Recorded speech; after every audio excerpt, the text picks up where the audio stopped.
Bonjour à toutes et à tous, chers amis. C'est le moment de notre panel de l'école du sabbat de 3ABN et nous allons étudier le trimestriel intitulé Unir le ciel et la terre, le Christ dans les épîtres aux Philippiens et aux Colossiens. Nous abordons aujourd'hui la 10e leçon de notre série intitulée Complet en Christ. J'espère sincèrement que vous avez déjà votre exemplaire de la leçon. Si ce n'est pas le cas, nous vous invitons chaleureusement à visiter notre site web 3abnsabbatschoolpanel.com où vous pourrez en télécharger une gratuitement et ainsi vous joindre à nous pour cette étude qui sera sans aucun doute une véritable bénédiction.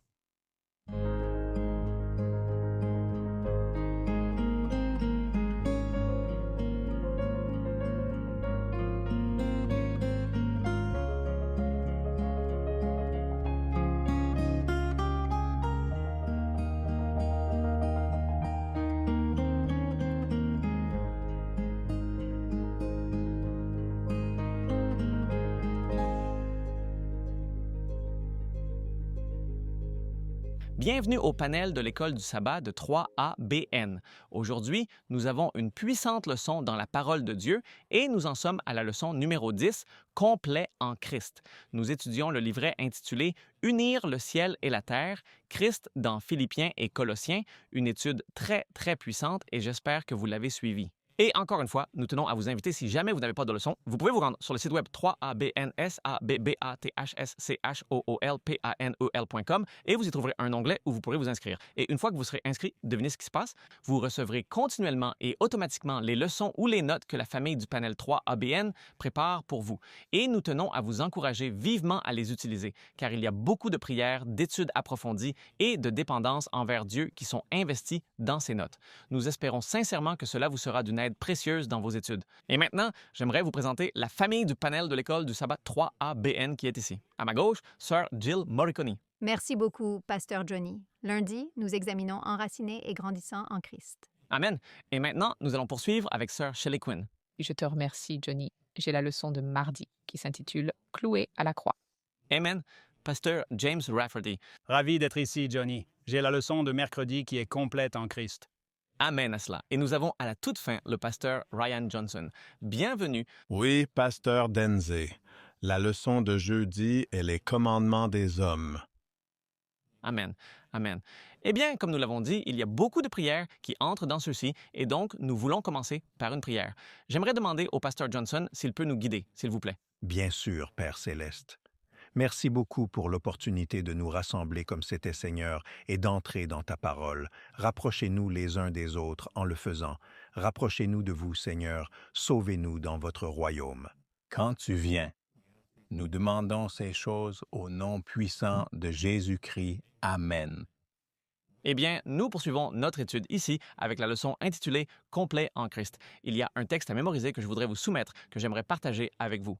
Que personne donc ne vous juge au sujet de ce que vous mangez ou buvez ou à propos d'une fête, d'une nouvelle lune ou des sabbats qui ne sont qu'une ombre. Des choses à venir, mais la réalité, elle, est en Christ. Je ne sais pas si vous, en tant qu'adventiste du 7e jour, on vous a déjà présenté ce texte en vous demandant « Alors, pourquoi observez-vous le sabbat ?» Regardez bien ce texte. Et donc, au cours de cette heure, nous allons nous pencher sur ce texte particulier et voir ce que la Bible dit à ce sujet. Est-ce que cela signifie vraiment qu'il ne faut pas observer le sabbat du 7e jour? Nous vous invitons à rester avec nous et vous découvrirez ce que la Bible enseigne. Et donc, dans cette leçon, comme cela est indiqué ici, il est également impliqué dans la question de la circoncision et l'observance des fêtes juives, ainsi que dans les rituels de pureté juifs et les réglementations liées à la nourriture. Ce texte est très intéressant et devrait être étudié attentivement. Ainsi, il y avait de faux docteurs que l'apôtre Paul devait également affronter et corriger, notamment dans ses épîtres aux Philippiens et aux Colossiens. Et cette étude que nous allons faire aujourd'hui est précisément l'une de celles qui vous permettra d'obtenir une compréhension beaucoup plus nette et plus précise de ce que la Bible nous enseigne. Nous sommes maintenant dimanche et le titre pour ce dimanche est « La sagesse et la connaissance de Dieu ». La sagesse et la connaissance de Dieu. Et je vais vous lire un passage de la leçon. Job a demandé « Où peut-on trouver la sagesse ?» Et où se trouve le lieu de l'intelligence? C'est une question posée dans le livre de Job au chapitre 28, verset 12. Et Paul nous répond « En Christ, en qui sont cachés tous les trésors de la sagesse et de la connaissance. » Et c'est pourquoi nous allons lire Colossiens chapitre 2, versets 1 à 7, et nous allons y regarder de plus près pour voir ce que la Bible nous enseigne. au début du verset 1. « Je veux que vous sachiez quel grand conflit j'ai pour vous et ceux de Laodicée. Et pour tous ceux qui n'ont pas vu mon visage en personne, afin que leur cœur soit encouragé, étant unis dans l'amour et parvenant à toutes les richesses d'une pleine certitude de compréhension à la connaissance du mystère de Dieu, du Père et du Christ. » Ce passage ici, le verset 1, attire particulièrement mon attention et c'est que Paul s'intéresse à ce que les Colossiens soient encouragés, mais aussi que leur corps soit étroitement uni dans l'amour. Pour moi, c'est une image forte de l'unité qui devrait exister parmi le peuple de Dieu, étant unis par l'amour. Vous vous rappelez peut-être ce que Jésus-Christ a déclaré et cela se trouve dans l'Évangile selon Jean chapitre 13 verset 35. « À ceci, tous reconnaîtront que vous êtes mes disciples si vous avez de l'amour les uns pour les autres. » Et c'est là une chose qui ne devrait jamais faire défaut au sein de la famille de Dieu, que nous manifestions de l'amour les uns envers les autres. Satan essaie d'apporter la division dans de nombreuses églises et c'est donc un principe fondamental par lequel l'Église peut absolument éviter la discorde, c'est-à-dire que leurs cœurs soient étroitement liés ensemble dans l'amour, un amour profond les uns pour les autres. Ainsi, l'amour qui devrait exister en chacun de nous les uns envers les autres vient directement de Dieu. Et si chaque membre de l'Église consacre du temps pour se connecter à Dieu, alors Satan ne peut pas avoir autant de victoires qu'il en a aujourd'hui. Prenez en considération ce que vous pouvez faire pour créer cette unité dans votre Église. Peut-être que votre Église traverse des conflits et des divisions en ce moment. Il y a un côté et l'autre et vous ne trouvez pas de solution. La solution se trouve en Jésus-Christ. Venez, unissons-nous tous dans la prière, venez vous rassembler dans la prière et déverser vos cœurs devant le Seigneur. Et surtout, par-dessus tout, nous devons comprendre que lorsque nous nous humilions humblement devant la face du Seigneur, le Seigneur est capable d'accomplir des choses grandes et merveilleuses. Veuillez considérer ce que nous voyons dans le livre des Actes, chapitre 2, qu'ils étaient d'un commun accord. C'est ce que Dieu veut accomplir dans son peuple aujourd'hui afin qu'il soit prêt, afin que nous soyons prêts à recevoir la pluie de l'arrière-saison. Et Dieu désire ardemment voir son peuple d'un commun accord. Faites partie de ceux qui avancent dans cette direction. Je vais maintenant lire Colossiens 2, verset 3. Il est écrit: « En lui sont cachés tous les trésors de la sagesse et de la connaissance. » Eh bien, nous avons désormais à notre portée la source inépuisable de toutes les richesses, de toute la sagesse et de toute la connaissance. Elle se trouve en Dieu. Et je tiens à vous encourager à bien considérer ceci. Si vous cherchez la sagesse et la connaissance dans d'autres endroits, alors vous vous trompez de chemin. Vous perdez votre temps inutilement et vous ne trouverez jamais la véritable sagesse ni la vraie connaissance. Je vais revenir en arrière pour lire le verset 2 et le relier au verset 3 encore une fois. Afin que leur cœur soit encouragé, étant unis ensemble dans l'amour, et qu'ils parviennent à toutes les richesses de la pleine assurance de l'entendement, à la connaissance du mystère de Dieu, c'est-à-dire du Père et du Christ, en qui se trouvent cachés tous les inestimables trésors de la sagesse et de la connaissance. Ainsi, c'est une chose que chaque croyant, absolument chaque croyant, peut posséder, l'accès aux richesses infinies de la grâce et de la miséricorde, ainsi qu'à la sagesse profonde et à la connaissance illimitée que Dieu détient. Dans le livre de Jacques, au chapitre 1er, nous sommes invités et il est dit: « Si quelqu'un manque de sagesse, qu'il la demande à qui? À Dieu. À Dieu seul. » C'est vraiment là que l'on trouve la vraie sagesse. Et beaucoup d'entre nous allons ici, allons là, et aller dans des endroits pour trouver des informations que nous avons déjà d'abord dans la Bible et ensuite, bien sûr, en cherchant Dieu dans la prière. Cela me rappelle le livre des Proverbes, chapitre 3, versets 5 et 6, où vous trouvez également l'invitation à rechercher la direction divine.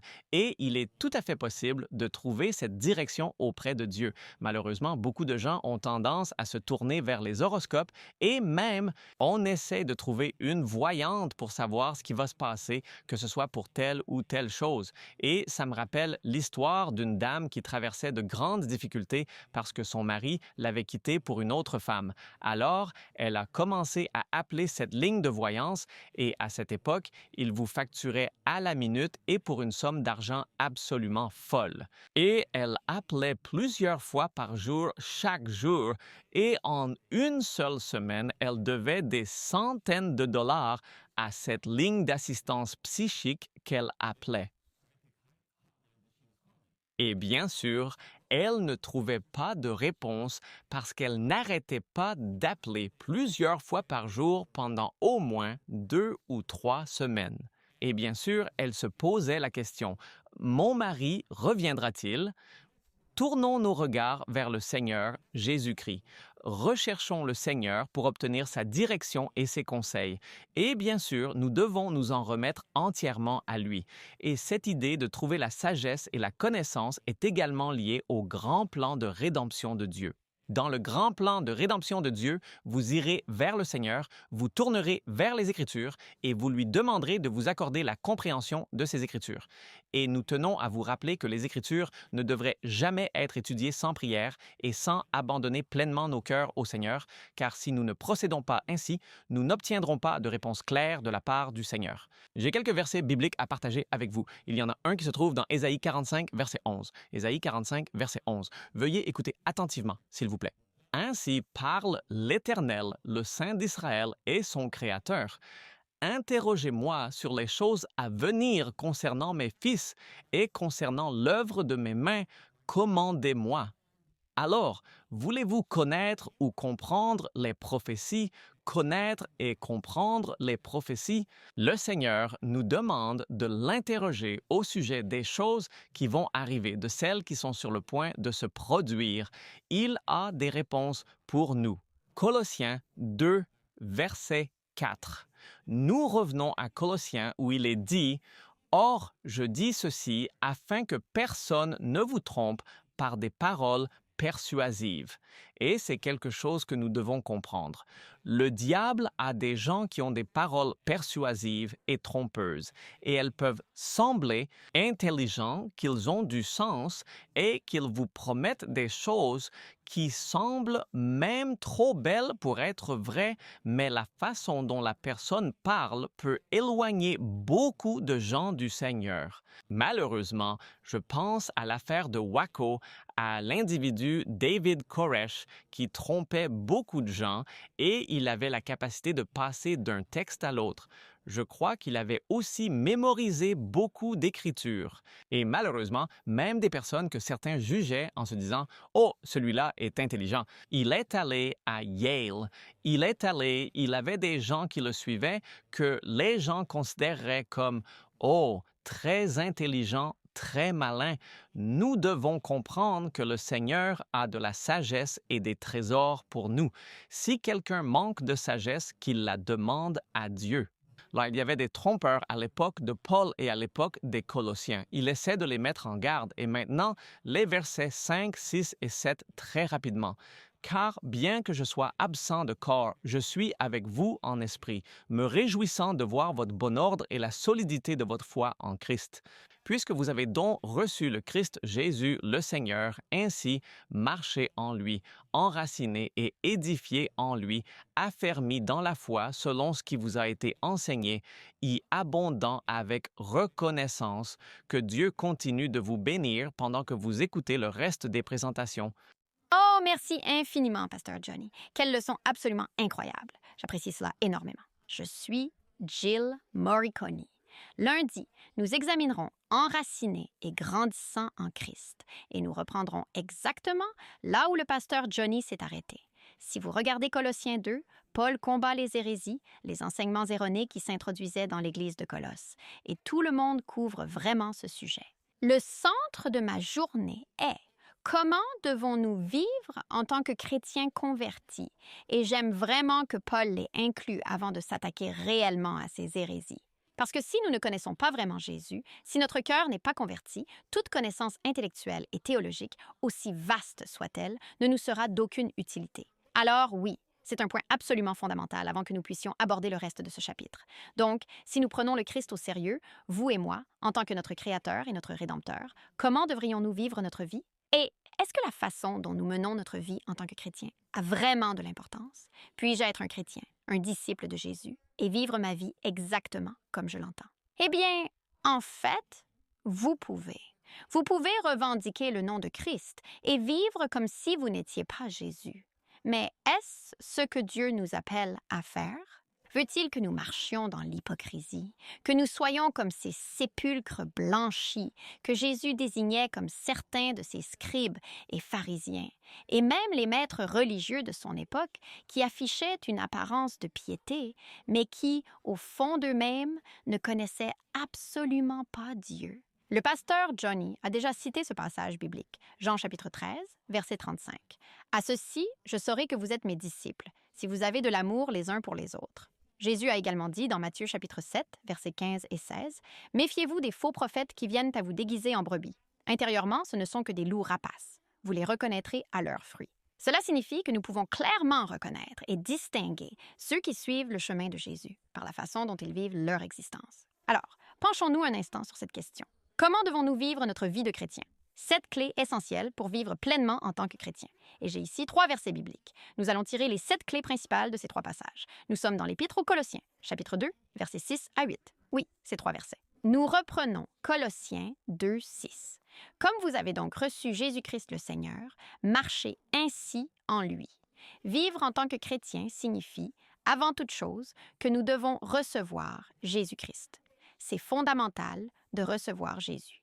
Point clé numéro 1, il est essentiel de savoir qui nous recevons. Il est important qui nous recevons. Le Christ en tant que personne, pas seulement un ensemble d'enseignements. Or, c'est aussi intéressant parce que, permettez-moi de revenir un instant en arrière. Quand nous sommes baptisés, je crois que nous sommes baptisés en Jésus et ensuite nous rejoignons l'Église comme un corps de croyance, un corps d'enseignement. C'est ma conviction personnelle. Mais c'est intéressant pour moi parce que parfois, nous pensons que nous sommes simplement baptisés dans un ensemble d'enseignements. Nous pensons, « Oh, j'accepte juste un ensemble d'enseignements. Je rejoins une église. J'accepte un ensemble d'enseignements. » Mais d'abord, nous recevons Jésus. C'est fondamental. Recevez Jésus. Cela compte qui nous recevons. Pourtant, même en affirmant cela, la parole vivante, c'est-à-dire Jésus lui-même, ne saurait être dissociée de la parole écrite. Celle-ci est également Jésus. Donc, en ce sens, ce qu'il est en tant que personne ne doit absolument pas être séparé de ce qu'il est dans la parole de Dieu, car la parole nous révèle pleinement Jésus. Jean 1, verset 1, « Au commencement était la parole, et la parole était avec Dieu, et la parole était Dieu. » Et au cas où nous ne serions pas certains de qui était cette parole, vous descendez au verset 14, et il est dit, « La parole s'est faite chair et a habité parmi nous. » Ainsi, nous découvrons que la parole est Jésus. J'adore ça. Jean 17, 17, « Sanctifie-les par ta vérité. Ta parole est la vérité. » Alors que dit-il en Jean 14, 6? « Je suis le chemin, la vérité et la vie. » Donc, Jésus est la vérité. Jésus est la parole. Par conséquent, il est absolument impossible de dissocier le Christ de l'intégralité des enseignements divins que nous trouvons dans les Saintes Écritures, car il est lui-même la parole vivante, pleinement manifestée et révélée à travers ces mêmes Écritures. Dans Éphésiens, chapitre 2, verset 20, Paul le formule ainsi, « Ayant été bâti sur le fondement des apôtres et des prophètes. » C'est l'Ancien Testament. C'est la parole de Dieu telle qu'elle était comprise à cette époque. Jésus-Christ lui-même étant la pierre angulaire principale. Ainsi, il est le centre et la circonférence de l'ensemble des enseignements de tout ce que nous trouvons dans la parole. Alors, premier point essentiel, il est crucial de savoir qui nous accueillons. Deuxièmement, vivre en tant que chrétien, d'après ce même verset de Colossiens chapitre 2, verset 6, signifie que nous recevons et que nous marchons. Vous avez saisi? Il est dit, comme vous avez reçu le Christ, Jésus le Seigneur. Donc d'abord, nous recevons Jésus, puis nous sommes censés marcher en lui. Deuxième point essentiel, il est crucial que nous marchions. Nous ne pouvons pas nous contenter de recevoir. « Oh, c'est bon, j'ai reçu Jésus, j'ai fait ma part, je peux me reposer, faire une sieste, faire ce que je veux. » Non, nous recevons et nous marchons. Cela signifie que la foi, lorsque nous avons véritablement accepté Jésus en nous, la foi se manifeste dans notre attitude. Elle s'exprime dans notre comportement. Elle se révèle dans nos actions. Ce n'est pas simplement une adhésion intellectuelle à la vérité. Cela veut dire que la vérité est en train de nous transformer profondément de l'intérieur. Numéro 3. Ceci est toujours tiré du même verset. Vivre en tant que chrétien, Cela signifie qu'à mesure que vous recevez, alors marchez. Avez-vous remarqué que Paul a dit cela? Comme vous avez reçu le Christ Jésus le Seigneur, marchez ainsi en lui. En d'autres termes, de la même manière que vous l'avez reçu par la foi, de cette même manière, nous devons marcher. Nous ne séparons pas les deux, comme si nous le recevions par la foi et qu'ensuite nous marchions par notre propre force et nos propres mérites. Nous le recevons par la foi. Nous marchons par la foi. C'est Jésus qui accomplit tout le travail. Troisième point clé. Ce qui compte, c'est la manière dont nous marchons. Non pas seulement le fait de marcher, Pasteur Ryan, mais la manière dont nous marchons en tant que chrétiens. Passons au verset suivant. Nous sommes en Colossiens 2,7. Enracinés et édifiés en lui. C'est presque comme l'analogie d'une plante, n'est-ce pas? Une plante qui est mise en terre ou d'un arbre. Enracinés et édifiés en lui, affermis dans la foi, comme vous l'avez été enseigné, débordant de reconnaissance et de gratitude. Vivre en tant que chrétien signifie que vous et moi devons être profondément enracinés en Jésus-Christ et solidement établis dans la foi. Le point clé numéro 4 est le suivant. L'endroit où vous êtes planté est d'une importance capitale. Sommes-nous plantés sur le sable mouvant ou sur le roc, Christ, Jésus? Sommes-nous plantés sur les traditions des hommes ou sur l'autorité de la parole de Dieu? Sommes-nous plantés sur l'ego et l'orgueil ou sur l'humilité du Christ? Sommes-nous plantés sur une grâce à bon marché ou sur la grâce incomparable et incommensurable de Jésus? Sommes-nous enracinés dans le légalisme et une religion axée sur les œuvres, ou sommes-nous enracinés dans la foi en Jésus-Christ? Sommes-nous enracinés dans de faux enseignements, comme nous en discuterons plus en détail, ou sommes-nous enracinés dans la vérité que l'on trouve dans la parole de Dieu? Dans Ésaïe, chapitre 61, verset 3, il est dit « Ils seront appelés des arbres de la justice, la plantation du Seigneur, afin qu'ils puissent être glorifiés. » C'est Dieu qui nous plante, vous et moi, en s'appuyant sur l'autorité de sa parole divine et la beauté que l'on découvre dans l'Évangile. Ensuite, nous sommes toujours sur le même verset, Colossiens 2,7. Vivre en chrétien, cela signifie grandir en lui. Avez-vous vu cela? Il est dit que nous sommes édifiés en lui, nous grandissons en lui. Cinquième point clé. La manière dont nous grandissons est importante. Alors, nous avons discuté, si je me souviens bien, lors de la dernière leçon, du fait qu'un vrai chrétien n'est jamais stagnant. Nous ne sommes jamais stationnaires. Nous devons grandir en Jésus. 2 Pierre 3,18 le dit ainsi. « Croissez dans la grâce et la connaissance de notre Seigneur et Sauveur, Jésus-Christ. » Certaines personnes ne grandissent que dans la connaissance. Pasteur Johnny. Elles apprennent à prouver les 2300 jours, et nous devrions apprendre à prouver cela. Elles apprennent que le 7e jour est le sabbat. Ils apprennent ce qu'il faut manger, comment s'habiller et ce qu'il faut faire, mais ils n'apprennent jamais Jésus. Ils ne grandissent jamais en Jésus. Ils ne grandissent jamais dans la grâce chrétienne. Et certaines personnes ne parlent que d'amour, et disent « on va juste se concentrer sur les bons sentiments » et on ne se plonge jamais dans la parole.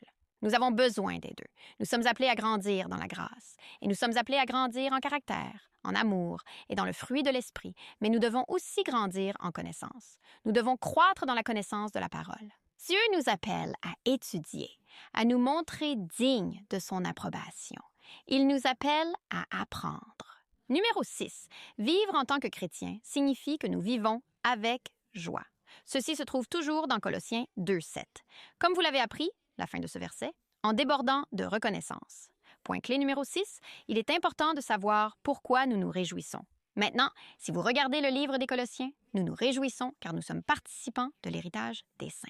Nous nous réjouissons parce que c'est lui qui nous fortifie par sa puissance. Nous nous réjouissons parce que la paix du Christ règne dans nos cœurs. Nous nous réjouissons parce que Dieu est notre Père. Et vous et moi pouvons continuer avec ferveur dans la prière. Et enfin, le verset 8. Prenez garde que personne ne vous séduise par la philosophie et par de vaines tromperies, selon la tradition des hommes, selon les principes élémentaires du monde et non selon Christ. Vivre en tant que chrétien signifie que vous et moi devons être constamment vigilants face aux faux docteurs et aux faux enseignements. Point clé numéro 7. Il est crucial de savoir à qui nous accordons notre confiance. Quel que soit le prédicateur que vous pourriez être en train d'écouter, mettez à l'épreuve et vérifiez chaque parole qu'il prononce en vous basant sur la seule et unique autorité de la parole de Dieu. Amen. Loué soit le Seigneur. Quelle source d'encouragement nous avons là. Et maintenant, nous allons prendre un moment pour notre segment Mission 3ABN.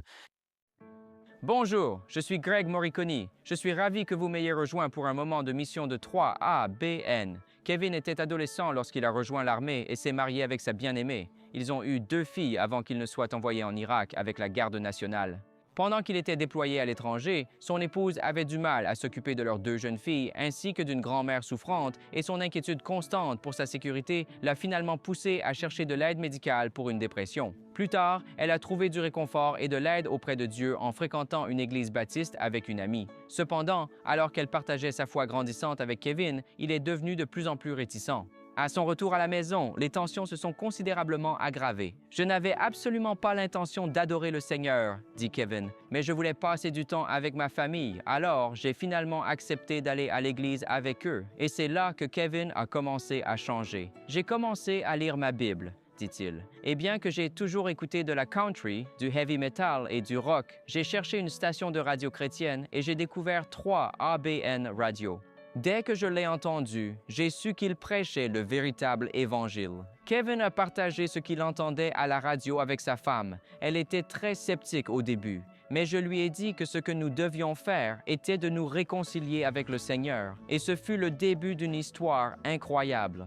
Et je vous en parlerai plus en détail lors du prochain 3 ABN Mission Moment. Que Dieu vous bénisse d'une manière spéciale aujourd'hui. Bienvenue de retour. J'espère que vous avez apprécié ce moment de mission et ce sont des choses dignes de dire Amen. Amen. Nous sommes maintenant prêts pour la partie de la leçon de mardi. Merci. Je suis Shelley Quinn. J'ai mardi cloué à la croix. Quand je regarde les Écritures et que je me demande ce qui fut cloué à la croix, je vois 3 choses. Nous allons noter ces 2 premiers points avant de nous plonger dans l'Épître aux Colossiens. Premièrement, le Christ a porté nos péchés dans son corps. Il a payé notre dette de péché à la croix. 1 Pierre 2, 24. Jésus-Christ, qui lui-même a porté nos péchés en son corps sur le bois, afin que, morts au péché, nous vivions pour la justice. C'est par ses meurtrissures que vous avez été guéris. Il est venu comme notre substitut pour satisfaire sa propre justice. Il a payé la peine de mort du péché. À la croix, le cri de victoire du ciel, tout est accompli. Saviez-vous que c'est un seul mot et c'est un mot qu'ils trouvent chez les archéologues trouvent estampillé sur des factures de paiement et ça signifie payer en totalité. Christ a payé en totalité. Son précieux sang a effacé l'acte de condamnation qui nous accablait et le but est que, étant en Christ, nous soyons morts au péché et vivions pour la justice. Deuxièmement, en Christ, notre ancien être, celui qui n'avait pas encore été régénéré, a été crucifié. Romains 6, 6.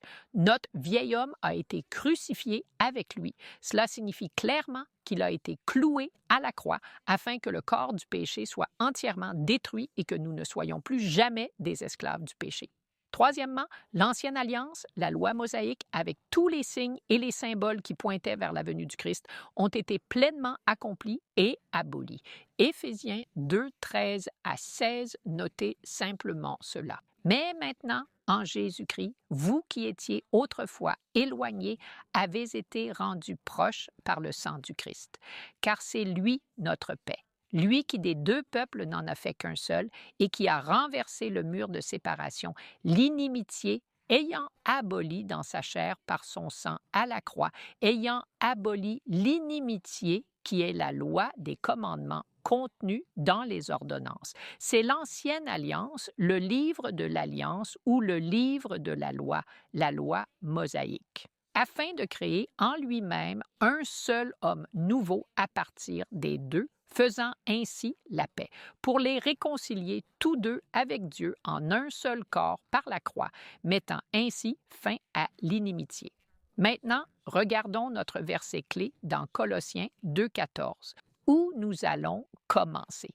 Effacer l'écriture des exigences qui étaient contre nous, ce qui nous était contraire. Il l'a ôté du chemin, l'ayant cloué à la croix. Peu de versets sont plus mal compris ou mal enseignés que celui-ci. Les gens prétendront, on m'a enseigné en grandissant que les commandements avaient été cloués à la croix. Mais quand nous, et donc le sabbat n'était pas important. Nous avons gardé tous les autres commandements, mais nous n'avons pas observé le sabbat, n'est-ce pas? Mais lorsque nous étudions ce texte, ce passage, dans son contexte, comme toute écriture doit être étudiée, nous découvrons quelque chose de profondément différent et d'infiniment plus beau. Paul ne met pas de côté la loi morale éternelle de Dieu. Ce qu'il est en train de faire, c'est de célébrer la victoire du Christ sur le péché et l'accomplissement de tout le système cérémoniel qui préfigurait la venue du Messie. Jetons-y un regard plus attentif. Nous allons revenir en arrière. Éphésiens, ou plutôt Colossiens chapitre 2, commençons par le verset 11 et lisons la suite. En lui, vous avez aussi été circoncis d'une circoncision que la main n'a pas faite, mais de la circoncision de Christ, qui consiste dans le dépouillement du corps de la chair. Il y a ici un contraste évident avec une circoncision charnelle, une circoncision qui était une stipulation de la loi cérémonielle et ce que Christ fait. Vous avez été ensevelis avec lui lors de votre baptême et par ce même baptême, vous avez aussi été ressuscités avec lui par la foi en la puissante action de Dieu qui l'a ressuscité des morts. Notre vieil être non régénéré a été retranché, la circoncision du cœur. Nous avons été ensevelis lors du baptême et en nous identifiant pleinement au Christ, nous nous relevons de cette sépulture aquatique comme une nouvelle création en Jésus-Christ. Verset 13. Et vous qui étiez morts par vos transgressions et l'incirconcision de votre chair, il vous a rendus à la vie avec lui, vous ayant pardonné toutes vos transgressions. Devinez quoi? Paul vient tout juste d'aborder la question du pardon des péchés et de l'expérience de la conversion. On passe d'un état de mort spirituelle causé par nos transgressions à une vie nouvelle en Christ. Maintenant, Colossiens 2,14. Ayant effacé l'écriture des ordonnances, des exigences, la version King James dit ordonnance. Ayant effacé l'écriture des exigences qui étaient contre nous, qui nous étaient contraires, il l'a ôté du chemin, l'ayant cloué à la croix. Ordonnance en grec. Dans le grec original, c'est un dogme. Laissez-moi vous lire un passage de la leçon. Le mot ordonnance désigne des décrets légaux, qu'ils soient séculiers ou ecclésiastiques. La seule autre occurrence de ce terme grec dans les écrits de Paul se réfère à la loi cérémonielle qui formait un mur de séparation entre les Juifs et les gentils. C'est ce que nous avons lu dans Éphésiens lorsque nous avons commencé. Alors maintenant, nous allons nous intéresser au contexte. Colossiens 2,15, ayant dépouillé les principautés et les puissances, il les a publiquement exposées en spectacle, triomphant d'elles en cela. Donc, que personne ne vous juge au sujet du manger ou du boire, ou à propos d'une fête, d'une nouvelle lune ou des sabbats. Tout cela n'était que la loi cérémonielle. Et les offrandes de boissons, c'est de cela dont il parle. Les sabbats annuels, ce sont des jours de fête et ici, il le prouve au verset 17. Ces offrandes de nourriture et de boissons, ces sabbats annuels, ces jours de fête, il le prouve au verset 17. Qui sont une ombre des choses à venir, mais la substance est Christ. Le Christ a accompli l'ancienne alliance, la loi mosaïque, les figures, les ombres qui ne faisaient que préfigurer le ministère du Messie à venir. Et c'est précisément ce qu'étaient ces offrandes de nourriture et de boissons, ainsi que les jours de sabbat et les fêtes annuelles. Ils préfiguraient symboliquement le ministère du Christ. Ils étaient tous consignés dans le livre de la loi de l'Ancienne Alliance et cela représente une bonne partie du Deutéronome qui comprenait également la liste des malédictions de Dieu pour la désobéissance et où cela a-t-il été placé. Qu'est-ce qu'il y avait donc à l'intérieur de l'arche? Eh bien, à l'intérieur de l'arche, oui, se trouvaient les 10 commandements écrits par les propres doigts de Dieu. Dans la poche latérale de l'arche se trouvait ce livre de la loi qui était de la propre écriture de Moïse, et il se tenait là comme un témoignage contre eux pour leur infidélité. Et Dieu a dit, « Ils vont enfreindre mes lois, et voici ce qui en sera les malédictions. » Ainsi, avec le sang de l'alliance éternelle versé sur la croix du calvaire, les commandements contenus dans les ordonnances furent abolis.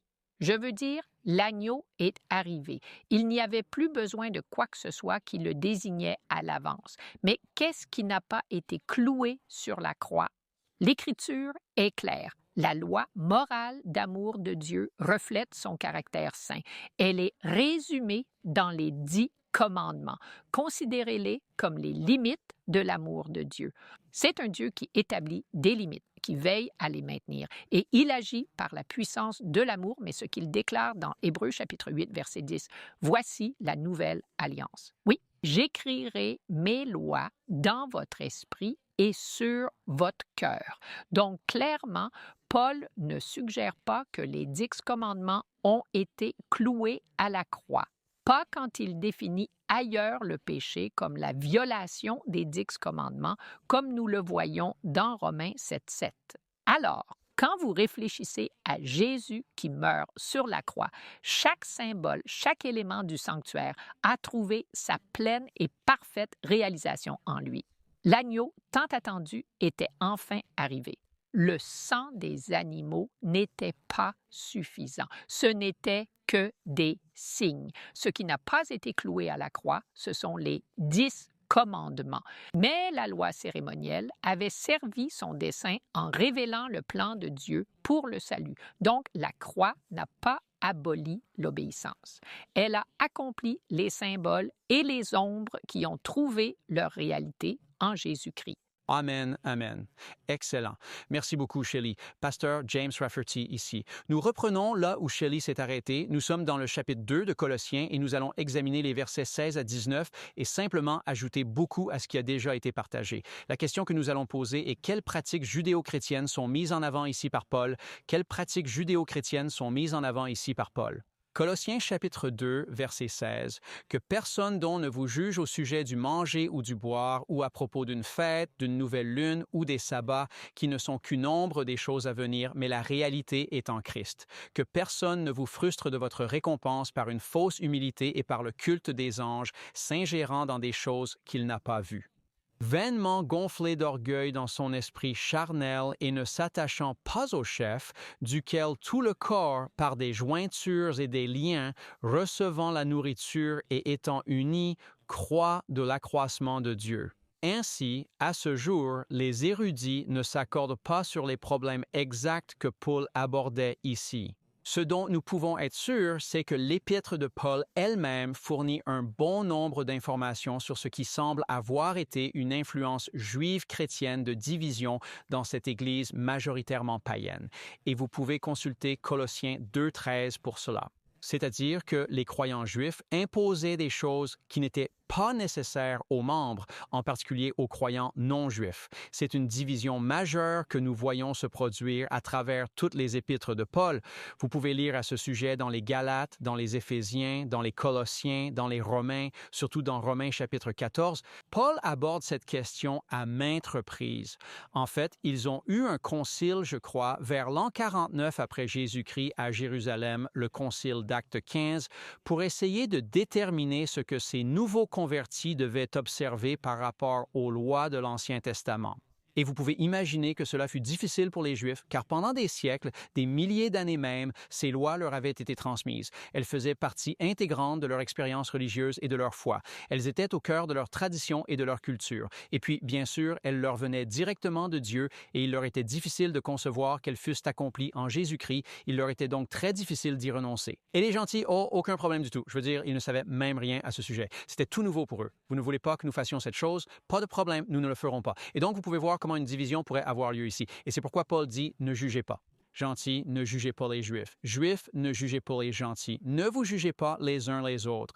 Comprenez la difficulté que certains peuvent avoir avec cela et comprenez et reconnaissez la facilité que d'autres peuvent avoir avec cela et permettez-vous de vous concentrer sur la tête qui est Jésus-Christ. Il est donc clair que Colossiens 2,16 énumère un certain nombre de pratiques juives régulières qui étaient apparemment maintenues par certains des convertis juifs au christianisme.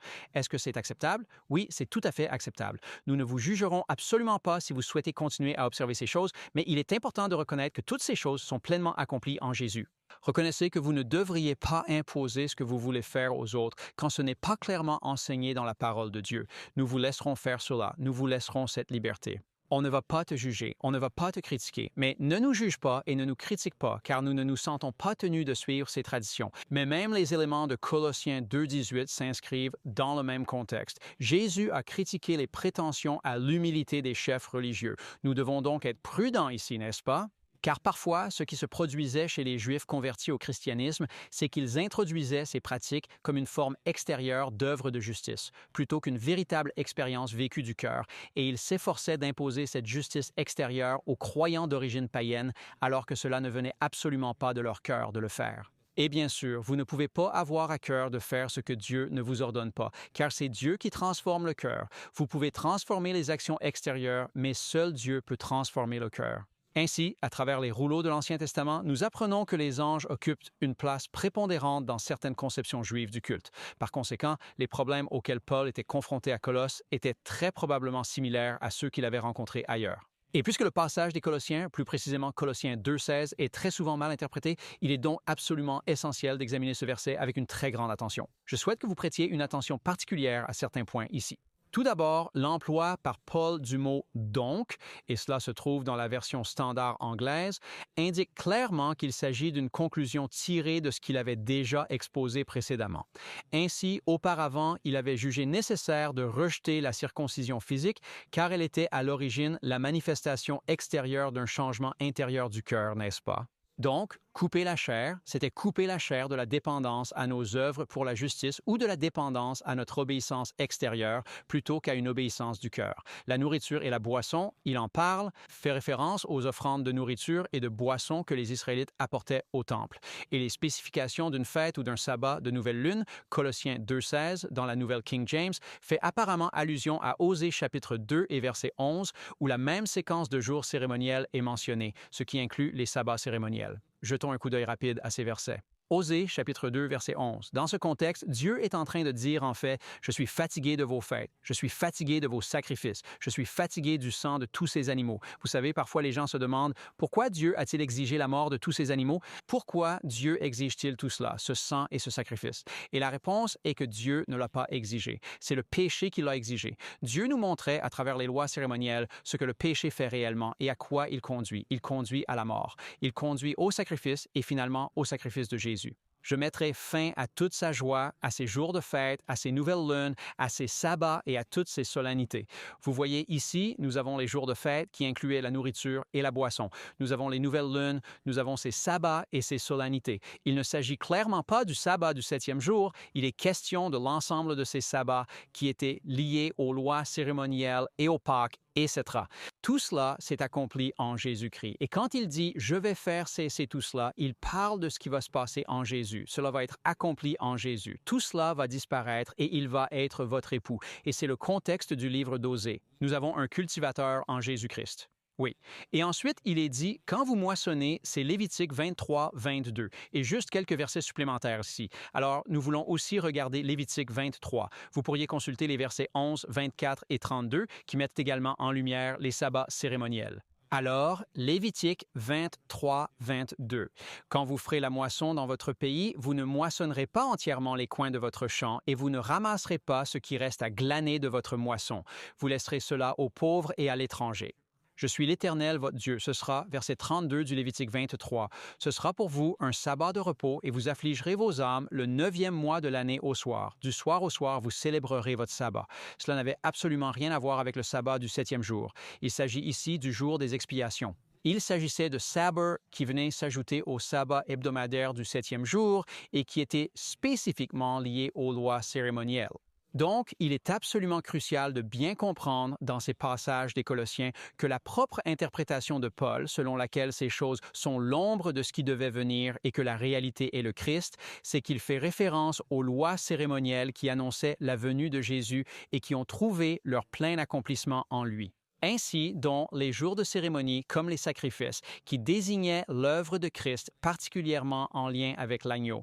Par exemple, 1 Corinthiens 5,7 dit « Purifiez-vous donc du vieux levain, parlant de la Pâque et du pain sans levain, afin que vous soyez une nouvelle pâte puisque vous êtes sans levain. » Car Christ lui-même est notre sacrifice de Pâques pour nous. Alors, purifiez-vous de ce vieux levain, n'est-ce pas, afin que vous puissiez être une nouvelle pâte. Christ est notre Pâque. Il est l'accomplissement de la Pâque. Nous ne regardons plus les sabbats cérémoniels. Dans un autre verset, 1 Corinthiens 15, 23, « Mais chacun en son propre rang. Christ, les prémices. » Or, ils avaient ce sacrifice des prémices. Ils avaient l'observance cérémonielle des prémices. Le Christ est les prémices. Ensuite, ceux qui appartiennent au Christ lors de son avènement. Toutes ces lois cérémonielles préfiguraient Jésus-Christ. Mais le sabbat du 7e jour, en revanche, fut institué en Éden avant le péché, bien avant que les sacrifices cérémoniels du sanctuaire ne soient adoptés. Par conséquent, ce n'était pas une ombre destinée à être abolie après la croix. Et nous voyons cela clairement enseigné dans le 10e chapitre d'Hébreux. J'aime Hébreux 10 parce qu'on y trouve ce puissant contraste entre la loi abolie et la loi mise dans nos cœurs. Et comment la Bible pourrait-elle se contredire à moins qu'elle ne parle de deux lois différentes? Remarquez ce qu'il est dit ici, verset 1. La loi, n'étant qu'une ombre des biens à venir et non l'image même des choses, ne peut jamais, par les mêmes sacrifices qu'on offre continuellement chaque année, rendre parfaite l'alliance. Parfaite. Car alors, n'aurait-il pas cessé d'être offert, puisque les adorateurs, une fois purifiés, n'auraient plus eu aucune conscience de leurs péchés? Mais dans ces sacrifices, il y a de nouveau un rappel des péchés commis chaque année, car il n'est pas possible que le sang des taureaux et des boucs puisse ôter le péché. Alors, Paul commence ici par nous parler de cette loi qui est complètement abolie. Et ensuite, au verset 16 du même chapitre, je crois que c'est le verset 16 des Hébreux. Oui, il dit « Mais Dieu va mettre, dans la nouvelle alliance, il va mettre notre loi, sa loi dans nos cœurs et nos esprits. » Alors, vous avez une loi qui est rejetée et vous avez une autre loi qui est établie. Évidemment, il parle de deux lois différentes ici. Il est très clair quand vous lisez Colossiens avec Hébreux et Romains et toutes ces autres épîtres du Nouveau Testament que Paul a lues que la loi cérémonielle était une ombre pointant vers le Christ et la loi morale est quelque chose que Dieu veut réinstituer, rétablir dans nos cœurs. Amen. Merci infiniment, Pasteur Rafferty, d'avoir rendu cela si parfaitement clair. J'apprécie vraiment la façon dont il dit « Ces lois cérémonielles, elles préfiguraient le Christ ». Je suis le pasteur Ryan Johnson et c'est moi qui vous présente la leçon de ce jeudi. Nous allons aussi examiner les ordonnances et un peu de la loi cérémonielle. Le titre de la leçon de jeudi est « Les commandements des hommes » et vous pouvez deviner, rien qu'au titre, où nous nous dirigeons. Je suis dans Colossiens 2 et j'aimerais commencer la lecture au verset 20. Paul a beaucoup à dire à ce sujet. Il est très vocal sur cette question et nous allons examiner pourquoi c'est très probablement le cas. Eh bien, il est dit au verset 20, « Si donc vous êtes morts avec Christ ». Sœur Moriconi a parlé de ce que cela signifiait, d'accepter le Christ, de se défaire de l'ancien soi pour qu'il meure et de devenir nouveau en Jésus-Christ. L'union avec le Christ. Si vous êtes mort avec le Christ, loin des rudiments du monde, je suis dans la version King James, ces rudiments du monde, cela signifie les principes mondains fondamentaux. Alors pourquoi, dit Paul, comme si vous viviez encore dans le monde, êtes-vous assujettis à des ordonnances? Nous y revenons. Nous l'examinons attentivement. Verset 21. Ne touche pas, ne goûte pas, ne manipule pas. Verset 22, qui toutes sont destinées à périr par l'usage selon les commandements et les doctrines des hommes. Verset 23, ces choses ont en vérité une apparence de sagesse dans le culte volontaire et l'humilité, et le mépris du corps, mais sans aucune valeur pour la satisfaction de la chair. Alors, oui, comme les autres enseignants l'ont déjà souligné, on a assisté à cette nouvelle montée du respect des ordonnances. Et quel est le problème avec tout cela? Je veux dire, quelle est la véritable question ici? Eh bien, Sœur Shelley et Pasteur Rafferty ont été très clairs sur la place exacte de ces ordonnances en ce qui concerne notre salut. Mais il y a certaines choses qui se produisent, et vous devez l'admettre, nous le faisons un peu maintenant. Quand nous prenons les traditions des hommes et que nous les rendons salvifiques, on met les gens dehors de l'Église. Mais en plus de cela, j'ai constaté, en tant que pasteur, que nous pouvons être bien plus en colère lorsque nos traditions sont brisées que lorsque les commandements sont transgressés. N'est-ce pas fascinant? Mais il y a autre chose, pasteur Rafferty, et vous l'avez abordé. J'avais juste envie de crier « Alléluia », mais je ne voulais pas vous interrompre. Quand nous mettons nos traditions en premier, nous nous laissons entraîner dans quelque chose qui a bercé l'humanité depuis ses origines, et nous allons l'examiner, la propension à la justification par les œuvres. C'est notre nature. Nous voulons mériter ce que nous obtenons. Mais vous savez quoi? Entrons juste dans le vif du sujet. Pourquoi Paul était-il si vociférant à ce sujet? Tournez avec moi aux Actes chapitre 23 et je vais lire le verset 6. Voici Paul qui parle. Mais Paul, s'étant aperçu qu'une partie de l'assemblée était composée de Sadducéens et l'autre de pharisiens, s'écria dans le Sanhédrin, « Hommes frères, je suis pharisien. » Eh bien voilà. Fils de pharisien, c'est pour l'espérance et la résurrection des morts que je suis jugé. Maintenant, Paul est en train de faire quelque chose de vraiment astucieux ici, mais nous devrons approfondir cela plus tard. Paul déclare qu'il est un pharisien. Avez-vous déjà remarqué qu'on ne lit pas beaucoup de choses sur les pharisiens dans l'Ancien Testament? En réalité, je vous lance le défi de dénicher des pharisiens dans les textes de l'Ancien Testament. Et nous allons faire un petit détour par l'histoire pour bien expliquer ce qui se passe. Vous pouvez trouver des Sadducéens dans l'Ancien Testament, mais pas nommément. Ils pensent que ce mot est enraciné dans le mot original « Zadok ». Mais les Sadducéens affirment être les détenteurs légitimes du sacerdoce originel, celui qui remonte aux temps les plus anciens, ce qui implique que des figures comme Caïphe et Anne étaient de fait des Sadducéens. Alors, d'où venaient les pharisiens? Eh bien, vous vous souvenez tous, dans le livre de Daniel, de l'exil d'Israël? Oui, ils pénètrent en Judée. Ce sont les Babyloniens. Ils mettent tout sens dessus-dessous. Israël, au nord, a déjà disparu, et le peuple de Dieu part en exil. Le dernier roi de Juda était Sédécias. Et puis, ils partent en exil, et ils y restent pendant la période qui avait été prophétisée. Mais quand on leur dit de rentrer, il n'y a plus de roi. Et les prêtres régnaient avec corruption. Cela s'est produit pendant la période intertestamentaire entre Malachie et Matthieu. Oui, les Sadducéens devenaient fous, s'appropriant l'argent, établissant toutes sortes de règles bizarres et de pratiques qui les favorisaient, et un autre groupe est apparu qui a dit « Non, non, non, c'est pour le peuple ». Et ce groupe était les pharisiens. Ils avaient un début si noble, mais au fil du temps, ils ont commencé à ajouter toutes ces choses au commandement de Dieu jusqu'à ce qu'ils aient une notion de justice par les œuvres. Voyons ce que Jésus en dit. Je vais au chapitre 15 de Matthieu, et voici Jésus qui parle, verset 1. Alors vint Jésus.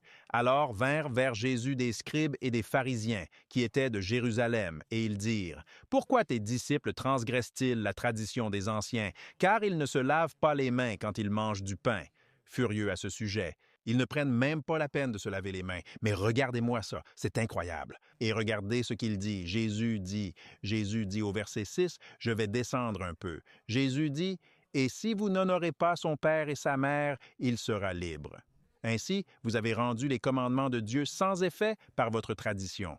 Maintenant, rappelez-vous, il était dit au verset 1 que c'étaient les pharisiens qui étaient là, essayant d'accuser le Christ. Ils l'accusaient. Et Jésus s'adresse à eux, leur disant, « Votre tradition. » Nous avons donc là la preuve que ces traditions venaient des pharisiens et non pas de Dieu. Mais il y a un problème ici. Mais avant d'aller de l'avant, j'aimerais juste aborder un point. Nous l'avons abordé maintes et maintes fois. Je crois que nous devrions y revenir. Faisons une distinction entre ces ordonnances, les traditions des hommes, et la loi, qui est la loi de Dieu, le décalogue, ce qu'on appelle les 10 paroles. Donc, nous parlons des pharisiens et nous abordons aussi nos propres tendances à la justice par les œuvres. Mais faisons une petite pause publicitaire, si l'on peut dire, et je vais me rendre à 1 Corinthiens 7 pour voir ce que la Bible nous enseigne. Voici Paul qui prend la parole une fois de plus au verset 19. Pour que nous ne nous laissions pas induire en erreur, Paul nous dit clairement « La circoncision n'a aucune importance et l'incirconcision n'est rien, sinon l'observation des commandements de Dieu. »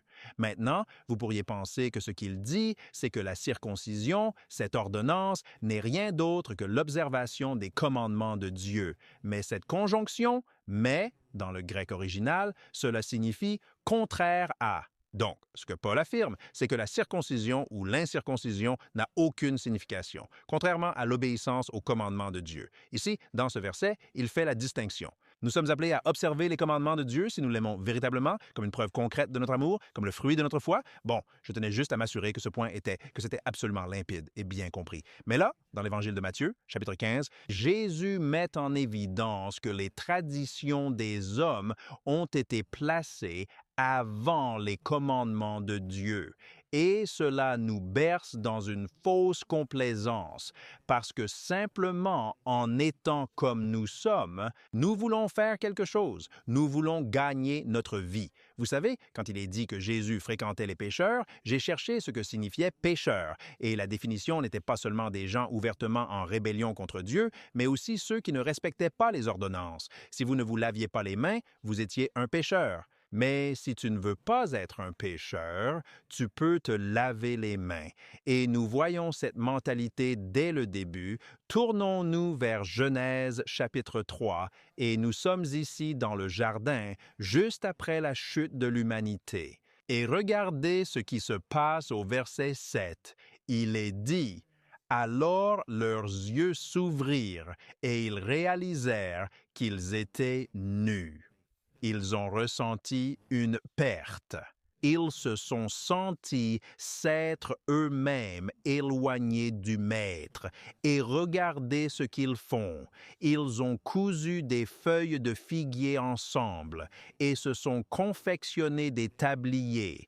Ils ont tenté de remédier à leur nudité par les œuvres de leurs propres mains. Est une réponse normale. Mais Paul dit dans Colossiens, non, nous ne garderons pas les traditions des hommes comme si elles étaient salvatrices. En fait, nous ne gagnons même pas notre entrée dans le royaume en observant les 10 commandements. Nous sommes sauvés par la grâce, par la foi, et cela exige de la part de Dieu cette mentalité transformatrice pour que nous le réalisions et l'apprécions. Alors, ne permettons pas que nos traditions soient une pierre d'achoppement ni pour nous ni pour les autres, parce que nous ressentons le besoin de mériter notre entrée dans un royaume qui nous a été donné en cadeau. Amen, amen, louez le Seigneur. Nous tenons à remercier le pasteur Johnson, le pasteur Rafferty, Sir Shelley Quinn et Sir Morricone. Nous avons maintenant un moment pour les commentaires finaux. Merci, pasteur Johnny. Alors que nous nous penchons sur Colossiens 2, sur le fait de recevoir Christ Jésus et de marcher en lui, je me souviens en fait de Colossiens 3, qui parle de la façon dont nous devons fixer notre esprit sur les choses d'en haut, comment notre vie doit être cachée avec Christ en Dieu. Et c'est là la clé, vraiment, pour recevoir et marcher en Christ, c'est de regarder Jésus. Amen. Vous savez, j'étais là simplement assis à réfléchir. Qu'est-ce qui a été cloué à la croix? C'est l'amour qui a été cloué à la croix. Dieu lui-même, en la personne de Jésus-Christ, a été cloué à la croix, mais l'amour a été ressuscité. Le Christ a porté nos péchés dans son propre corps. Il a payé la rançon de notre péché et il a effacé ce certificat d'endettement.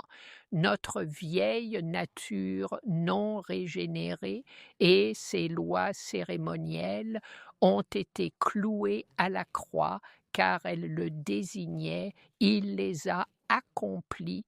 Homme correction rapide, Lévitique chapitre 23, verset 24, j'ai cité 22.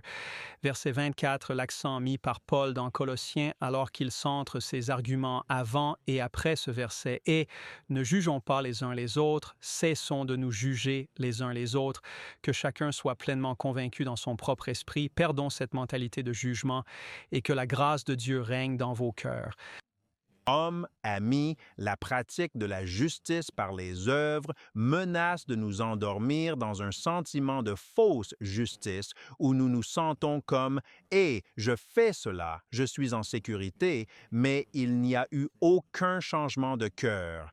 Regardons vers Christ, qui est notre Rédempteur. Amen. Amen. Merci à chacun d'entre vous. La semaine prochaine, nous aborderons la leçon 11, Vivre avec le Christ. Nous voulons vous remercier pour vos prières pour 3ABN. Merci pour vos prières en notre faveur, afin que le Seigneur continue de nous utiliser dans le panel de l'école du sabbat de 3ABN. Prions le Seigneur pour clore ce programme.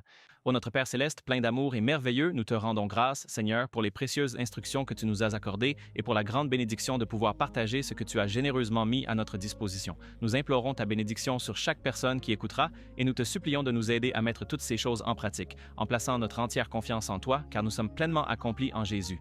Nous te demandons humblement toutes ces grâces au nom saint et béni de notre Seigneur Jésus.